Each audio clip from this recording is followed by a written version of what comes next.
Welcome everybody to BroncoJuggalo talks about Rob Zombie's Halloween 2.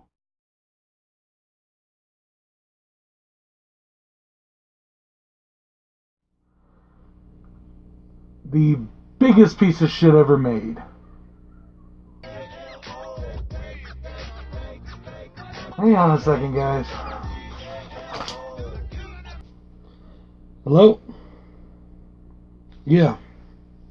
Dude, I just started. What do you need? I'm sorry, bro. I'm sorry. It's how I feel about it. I'm sorry. Alright? You really fucked up with that first movie. Okay? Well, I'm sorry if you're pissed off at me. I'm sorry. There's nothing I can do about it. So Sherry says I can't come to Christmas dinner, huh? Well, oh well then. I guess, I'm not going to compromise my integrity and my beliefs and my personal opinions just so I can go to Christmas dinner at the zombie house. As much as I love doing that every year, it is what it is, right? Look, dude, I got to do your second movie. I got to do Rob Zombie's Halloween 2. Sorry to say, I'm going to be probably meaner than I was before. Fine, Rob. Do what you feel you got to do, okay? Yeah. Alright. Alright. I'll talk to you later. Bye. Fucking guy. Says he's going to put me in one of his films and kill me off in the first 10 minutes. Whatever. Anyways, let's get on with this piece of shit.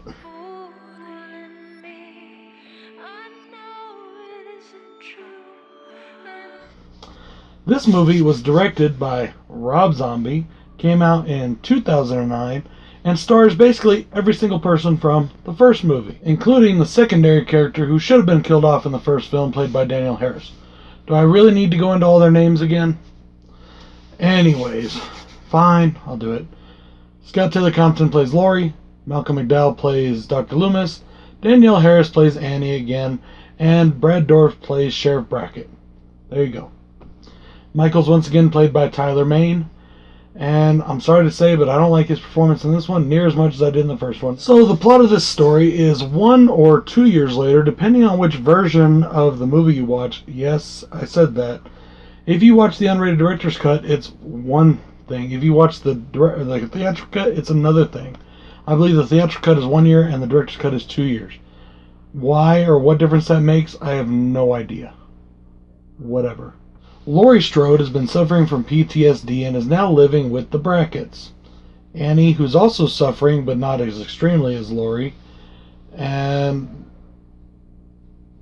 basically takes care of her. Laurie basically thinks that everybody is not as bad off as her, and she has the worst case in the world. Oh, this movie, I'm telling you. Michael receives a vision from his dead mother dressed in white, even though she has really black eyeshadow all around her eyes, which I don't get, that it's Halloween, and he's got to go back and reunite his family and kill everybody that gets in his way. And she's standing there with a white horse, which makes absolutely no sense. And boy, the white horse thing plays a lot in this movie. Big part of this film. Yeah, let's just say that even the storyline of this movie is stupid. Guys, I'm sorry. I have nothing really good to say about this film. Every time this movie does something that could be good, they fuck it up. Every single time. The entire first opening, you're going to see this on both lists. In a way, I don't even call these pros. I call them almost pros. In a way, the entire opening of this film, the first 15, 20 minutes maybe, it seems like it could be a pretty decent film. We have a dark film. We have it taking up directly after the original. Laurie is walking the streets aimlessly until she gets found by Sheriff Brackett. She gets taken to the hospital. Everybody gets taken to the hospital that's still alive. People that are dead go to the corners. Okay? We have basically the recreation of Halloween 2. The beginning of Halloween 2 in the hospital scenes. And it's not bad. But then it turns out that it was just a dream, and that right there fucked it up immediately. Now, I've heard the argument said that, well, it's to convey how fucked up she is in her head, and that's how it happened, and that's how, or this, or that, or whatever. No, it wasn't. It's just they decided to do a totally different fucking film about a white fucking horse and Sherry Moon being the main character in this movie, which makes no sense. So the second one of my almost pros is the kills. And once again, the kills are good, the good kills are brutal, and once again they get ruined because immediately following, or even during every single kill almost, we get to see the mama, the white horse, and baby Michael in visions that he's having, that he's seeing them. Why? Why? It doesn't make any sense, okay? And it just totally takes away from everything. It takes the gravity of that kill. It takes the enormity of what he had done and brings it down to such a terrible level. It brings it down to a level where they're just tossing it off like, oh, mommy told you to. This is not Jason Voorhees. Why? That's almost to me what he was remaking. Why did they remake Jason Voorhees here? He basically is confused two horror icons. It literally is like he's taking Jason's story and putting it into Michael.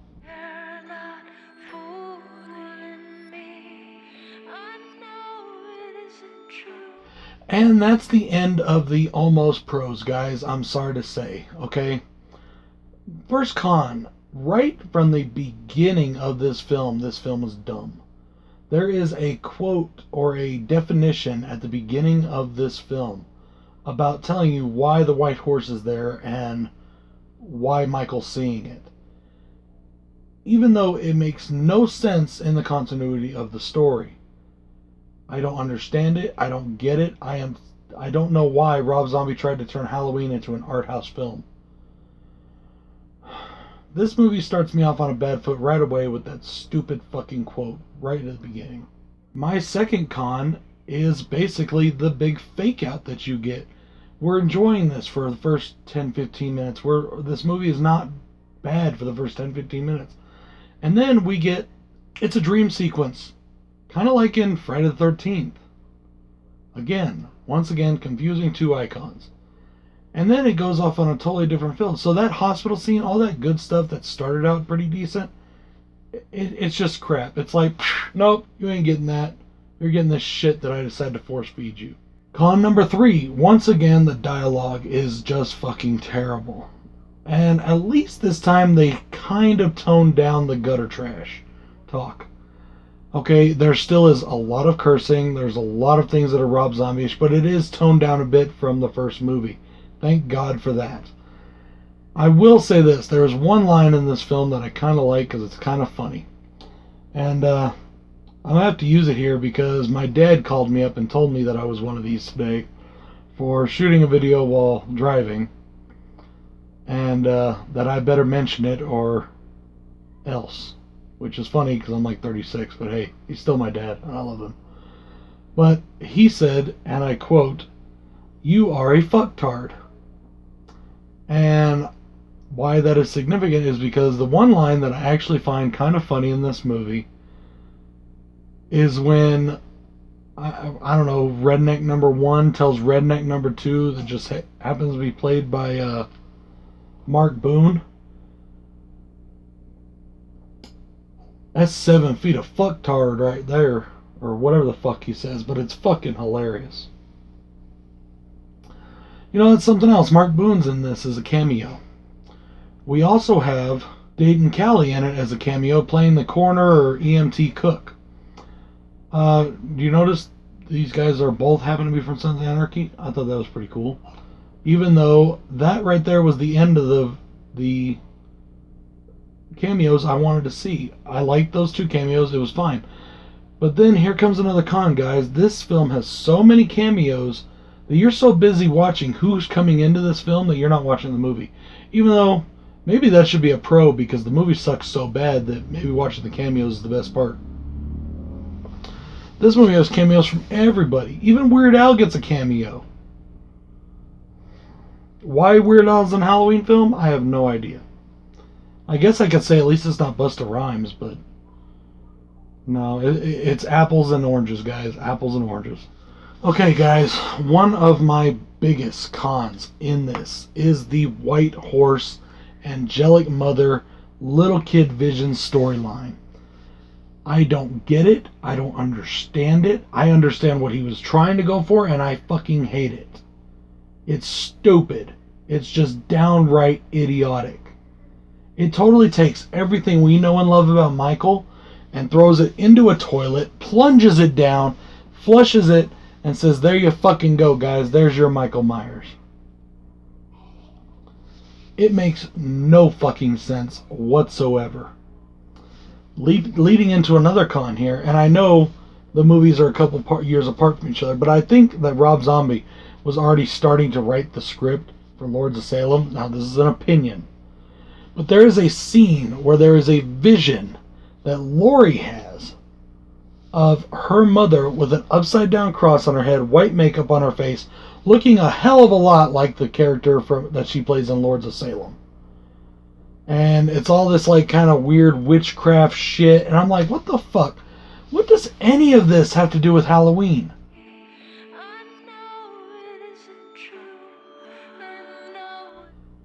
None of this shit should even be in this movie. It makes no sense. Even in the confines of this franchise, of this remake franchise, the storyline, it makes no sense. At all. None of it does. My next con, and this is a big one for me too, is Michael's grunting, yelling, and moaning. Ugh! Ugh! Ugh! Ha! Why is he doing that? Okay? Now some people are like, oh, I like that. It shows that he was, putting an effort. It shows that he was really human, blah, blah, blah, blah, blah, blah, blah, blah, blah, right?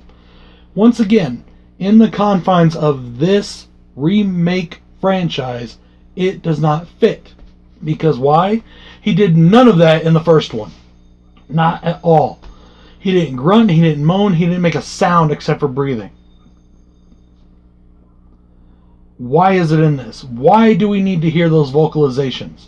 It doesn't add to his character. It doesn't make him more scary. The scarier version was him doing it in complete silence. That's what makes it so terrifying. Michael is 100% non-terrifying in this film. Okay, Michael is not scary at all. Now there's a couple jump scares where Michael comes out of nowhere that kind of, get people. But there is no terror in the character of Michael Myers in this film. And a big part of that, aside from the vocalization, is my next con. Seeing Michael maskless throughout the entire film. And him looking like a fucking hobo.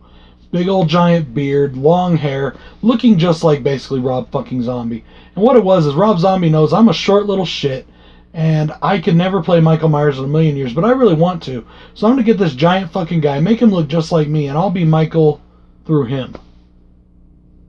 Sorry, that's all it was. And it makes, once again, no sense.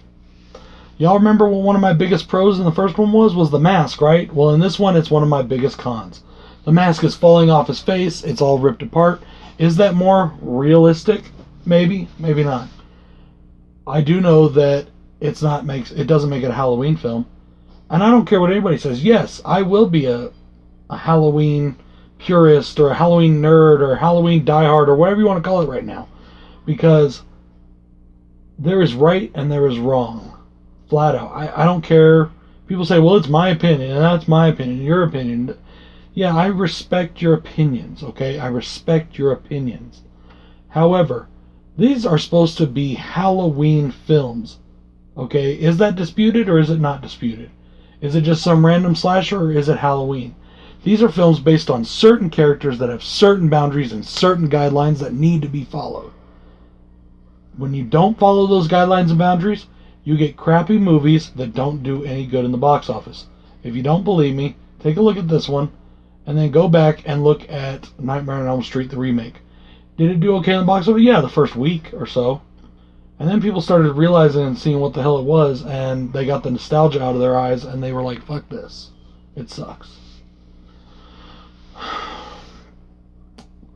I'm sorry, guys, but this movie flat out pisses me off, okay? it makes me physically angry where I just literally want to beat somebody. Okay? I tried again last night to say, maybe this time I'll like it. Maybe this time it'll be good. Maybe this time it will make sense. No, in fact, it pissed me off even more than it ever has. Because I started noticing things I didn't notice the first couple times. Like the fucking Warshak painting. Once again, there's the 2 fucking white horses in it. And they're, oh, you see what you want to see. No, come on, that's flat out bullshit. It's a Warshak that is designed to look like 2 white horses. Okay? That's a simple play. They did it back in Batman fucking Forever. Okay? God. I'm sorry, guys, but these movies just really get to me. This movie especially just pisses me the fuck off. I do not like Tyler Mane's performance in this film. I think Tyler Mane is a decent Myers. He is not a bad Myers. He is definitely not in the worst. I think, and I love that he was bigger. I liked that. I thought it was more imposing, you know. But, and for a remake where they are trying to be more brutal and things, it fits. It really does fit. Tyler Mane in the first movie did a pretty decent job. In this movie, he does not. But, and there's a big but there, I do not blame that on Tyler Mane. I blame that 100% on Rob Zombie's directing. I don't know why he made Tyler do the things he was doing. I don't know why they made Michael be the way Michael was being. But flat out, I'm sorry, this was not Michael Myers. You might as well just call this Hobo with a Knife. You remember that movie, Hobo with a Shotgun? Well, this is Hobo with a kitchen knife. Actually, it was a hunting knife if you watch most of this movie. Hobo with a hunting knife. That's what this movie should be called.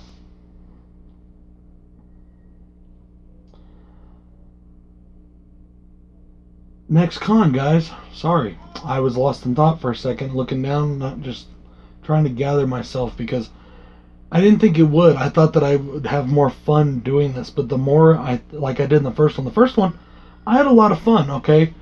I don't like that movie. It's garbage. It's crap, but I had fun talking about it. Honestly, right now, I'm just getting more and more angry. Every con I pull out, I'm getting more angry. I almost want to say, forget it, let's just stop the review and go from there, but I'm not going to do that because I like hearing the sound of my own voice. No. Because I just don't think that would do justice to what it is I'm trying to do here.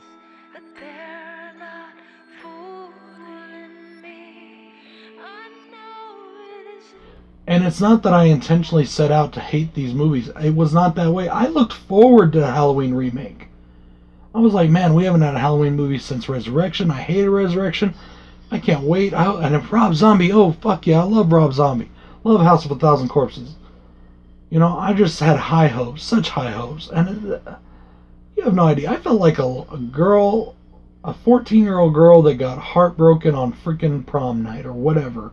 However old girls are when they go to prom now, I don't fucking know. 16-year-old, I'm sorry. I did. I felt heartbroken, like I had just gotten dumped on prom night. And it really bothers me, and it makes me angry just to think about it. And then when this movie came out, it was even worse. I have now seen this movie a total of 2 times. The first movie made it to where I didn't want to see this movie in theater, so I didn't. I waited for it to come out. I waited a while after it came out on DVD Blu-ray to buy it. When it did come out, I bought it at Hastings, which, rest in peace Hastings, I still wish you were around. It had the buy 2 Blu-rays, get 1 for $1 sale. I made sure that this was the one they put down for $1. Anyways, I'm sorry, I went off on a bit of a rant there. Getting into my next con. Big time con here. The complete and utter change in the Loomis character. I did not really like Malcolm McDowell as Dr. Loomis in the first one, but that really wasn't because of him. It's because I love Donald Pleasance's version so much. In this one, I hate it. He is a complete and utter douchebag. Now, once again, that's probably not Malcolm McDowell's fault. That's more Rob Zombie's fault again. But he is an absolute fucking jerk. He's a jerk to his assistant. He's a jerk to his fans. He's a jerk to Lori. He's a jerk to everybody. You know, he's a money-hungry, money-sucking leech who is leeching off of the fame that he has gotten for being Michael's doctor and the blood and guts that have happened. And when the guy tries to shoot him, I almost wish he would have succeeded. Speaking of Dr. Loomis, that leads me right into my next con, and that is the end of the film where Michael kills Loomis. First off, Michael shouldn't have killed Loomis, but that's just my personal thing. But it doesn't have anything. It's not really a con because I just like Loomis, but I didn't like him in this, so I was kind of glad to see him die, actually. But he shouldn't have died by Michael's hand. But that's just me with the love of the original franchise coming through. It doesn't matter. When Michael stabs Loomis and says, "Die!" It's fucking terrible.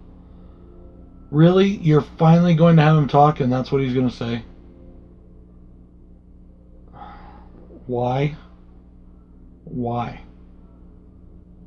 He killed all of those people in absolute silence. Well, at least until this one. Then he did a lot of grunting and moaning. Why would he need to tell Loomis to die? Especially when Loomis was the only person ever on his side. You know, and once again, throughout all of these cons, throughout this entire movie, we have these dreams and these visions or whatever they are that Michael is seeing of himself as a little boy, of his mother and a white horse and a bunch of shit that makes no sense. God. Oh my God. I just thought about this. I didn't have this one written down as a con. Okay, first off, well, I did have this part written down as a con. Laurie can now see the visions. Why is that? Are they trying to say there's a psychic bond because they're family or what? It's almost like they were trying to put parts of Halloween 4 and Halloween 2 together into this film. I'm sorry, and Halloween 5. All of them in this film. And it makes zero fucking sense. Zero. Why can Laurie now see the visions? Why is Laurie at the end of the movie being held down by teeny tiny little Michael, who shouldn't be strong enough to hold her down in the first place if it was real? Second, how can she see the visions? It makes no fucking sense. None at all. Not logically, not even supernaturally. Unless Halloween is now a ghost story. Honestly, that's what this movie really is. It's not Halloween, a slasher film. It's Halloween, a haunting film.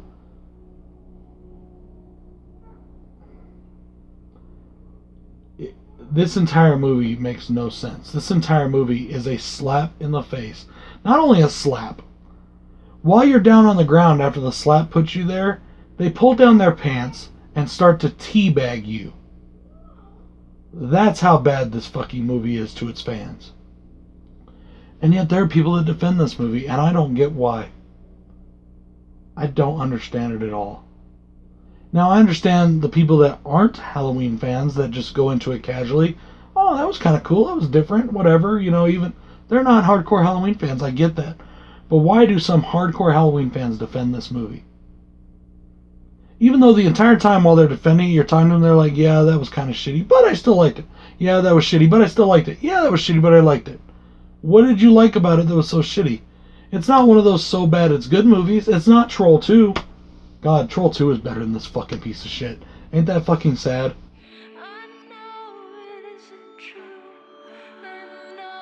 And then at the end of the movie, we top it all off with Laurie getting shot multiple times, which should have killed her, but it doesn't.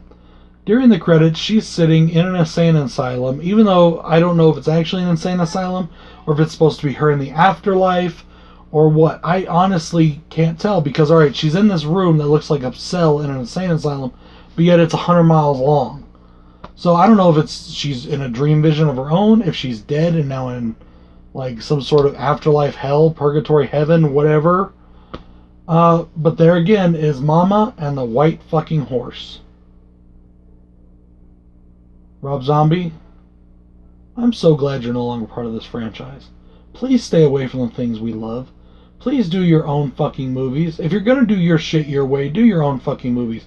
Don't touch established franchises. Keep your fucking hands off. I'm sorry, guys. I really am. I know that I'm very, very combative right now. I know that I'm very aggressive and my thoughts are coming out a half a mile a minute for me. But it's because this movie, it makes me respond that way. I hate this fucking movie. Okay? And I did. I really went into this review thinking, oh, I'm going to try to be lighthearted and joke about it, about how bad and terrible it is. But the more and more I talked about it, the angrier I got. So I'm sorry, guys. I'm gonna put this movie or this review out. I hope you guys enjoyed it. These are just my opinions. Remember that, okay? I don't get why people defend this movie. If you can defend this movie to me in a logical manner or in a civil manner, please do so in the comments. I would like to know your opinions. I would like to know why you think this is a good movie. Because I'm telling you it's not. But then again, as people always say, my opinion is not the only one that matters. Even though it may to me. And sometimes, I'll be honest here, I really think people are dumb when they don't think the way that I think they should think. And that's my pride and that's my vanity talking. And I try not to act on that. If you guys would all do me a favor though, if you'll go back to my part 1 video for this, the remake, part 1, go down in the comments section and take a look at Andrew Bellina's comment. Andrew's my boy from down under. Andrew, much love to you, brother. Take a look at his comment. That is how you disagree with somebody in a civil way. That is how you state your case and have a discussion. You're a fucking fucktard faggot for thinking that way. Or fuck you, man, fuck you, fuck you. Or you don't say anything at all and you just put a thumbs down. Whatever. And this is, by the way, probably going to be the last time I mention thumbs downs. I'm tired of it, just whatever now, I don't even care. But the reason I'm talking about this now is because that is how you should respond to people. In a civil, constructive way where you present your argument, you defend your argument, and you are open to the recourse. You're open to the back and forth. I'm not saying I'm going to change your mind. You're definitely not going to change mine. I can guarantee that. But it doesn't mean that we can't have a discussion about it. That is the entire purpose of this channel, was for me to reach out with my opinions, to meet new people, to get their opinions and have a discussion. So please do. Put your opinions down in the comments section. I gotta go to a birthday party. This is BroncoJuggalo saying, have a great day, guys. Have a great weekend. This video will be up Monday. I'm filming it on a Sunday, but it will be up Monday. And then on Halloween, on the 31st, I am culminating this Halloween journey with the ranking of the franchise. So anyways, guys, this is BroncoJuggalo saying thank you for always watching. Thank you for your support. Peace.